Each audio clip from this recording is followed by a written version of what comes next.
Всем привет! Одна из причин стука после сборки двигатель 405 Газель Евро 2. Поставили две металлические прокладки.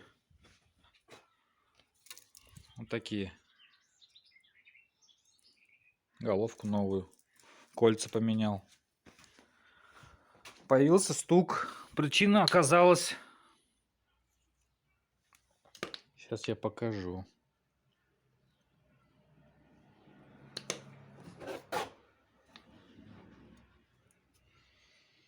Прокладка бракованная, и поршень вот этим краешком задевала прокладку ГБЦ. Прокладка выступает за гильзу.